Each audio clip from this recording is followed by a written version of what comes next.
అందరికంటే ముందుగా దేవుడు నమ్ముకున్న బిడ్డలందరూ ఇంట్లోకి వచ్చి దేవుడు పూజించారు. అందరి బిడ్డలు వచ్చారు, దేవుడు పూజించేస్తారు. తర్వాత ఏం జరిగిందో పక్కన పెట్టింది.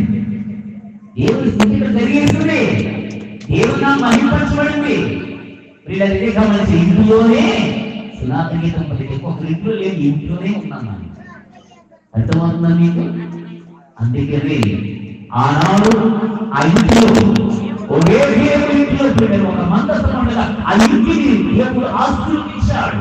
ఇంట్లో కూడా ప్రార్థన ఏర్పడుతుంది, దేవుడి స్థుతులు ఉన్నాయి. ఇక్కడ దేవుడికి వాక్యం కాబట్టి ఇంటిని దేవుడు ఆశీర్వదిస్తున్నాడు. అంటే చెప్పలు పడుతుంటా ఇంటిని దేవుడు ఆశీర్వదించాడు. ఎందుకో తెలుసా? దేవుని యొక్క ఆశీర్వాదం అనేటువంటిది ఎక్కడ ఉంటుందంటే వాక్యం చెప్పకుండా ఎక్కడ నా నామం ఎప్పుడు చెప్పాడు. అంటే మనందరం వచ్చి ఆయన ఉన్నాడు, ఆమె పిలిచింది ఎవరెవరో తెలవలే, రొట్టెలు తెలవలే, నా బిడ్డలు నా సంగతి బిడ్డ అమ్మ మీరందరూ రండి ప్రార్థన చేయడానికి పిలిచారు. మీరందరూ వచ్చి దేవుని స్తుతించారు. ఎంత గొప్ప కార్యం జరిగిందో తెలుసా? కొంతమంది తెలియకుండగానే దేవుడి యొక్క నామం స్తుతించబడింది. Praise the Lord. హల్లెలూయా హల్లెలూయా.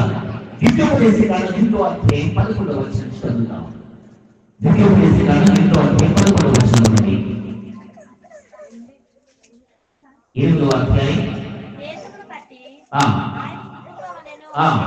11వ వచనం. నేను నీకు ఆజ్ఞాపించిన ఆ ఆజ్ఞలను విధులను కట్టడలను నీవు అనుసరింపగా నీ దేవుడైన యెహోవా ఈ దేవుడైన యెహోవాను మరచి కడుపారతిని మంచి ఇల్లు కట్టించుకొని వాటిలో నివసింపగా నీ పశువులు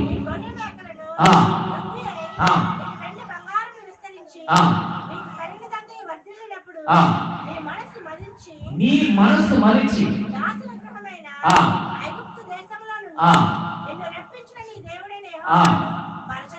మరిచిపోతావేమో, జాగ్రత్త అంటున్నాడు.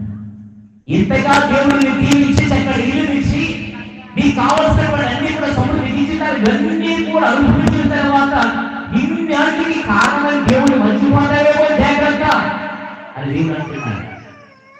ఈరోజు చాలా మంది మర్చిపోయేవాళ్ళు లేరమ్మా, మర్చిపోతున్నారు కదా, చాలా మంది మర్చిపోతున్నారు. కాబట్టి అయ్యా కనీసం కృతజ్ఞత ప్రార్థన పెట్టండి అని మాట్లాడుతూ దాటేస్తారు. అంటే ఏంటి? కష్టంలో నుంచి బయటకు వచ్చేస్తారు ప్రార్థన చేస్తే. అయ్యా దేవుని మనం కృపడి కష్టం నుంచి బయటకు వచ్చామయ్యా, దేవుడి కృతజ్ఞత ప్రార్థన పెట్టండి, ఆయన నామం స్తుతిస్తామని చెప్పరు.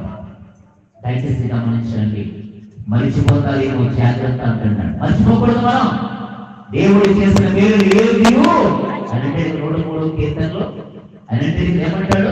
యెహోవా ఆయన చేసిన ఉపకారములు ఏది మర్చిపోవద్దు. ఏది మర్చిపోవద్దు? నిన్నటి దినాన్ని మనం జాగ్రత్తాం, మర్చిపోవద్దు. నిన్నటి దినాన్ని ఇతని దగ్గరికి వెళ్ళి కొంచెం మనము మొత్తం తీసుకున్నాం, అది మర్చిపోవద్దు. అన్ని గుర్తించుకోమంటాడు. ప్రతిదీ గుర్తించుకో. అప్పుడు నీ స్థితి ఎలా ఉంది, ఎలా ఉంది, దీని కారణం ఏమిటి? అది నీ గొప్పదనం నా గొప్పదనం కాదు. ప్రభువైన దేవుడు నిన్ను నన్ను ప్రేమించి నా బిడ్డలు ఎలా ఉండకూడదు, నా బిడ్డలు దీనులుగా ఉండకూడదు, నా బిడ్డలు దీని స్థితిలో ఉండకూడదు, నా బిడ్డలు ఇప్పుడు కూడా గొప్పగా ఉండదు, అందరికీ కూడా గొప్పవాడిగా చెయ్యాలని దేవాడు నాకు అన్ని ఇస్తున్నా. అలాంటి దేవుడిని విడిచిపెట్టేస్తున్నాను, జాగ్రత్త, మర్చిపోవద్దు ప్రభు చెప్తున్నాడు. కాబట్టి ప్రియ సహోదరి సహోదరులారా, గృహము అనేటువంటిది చాలా గొప్పది.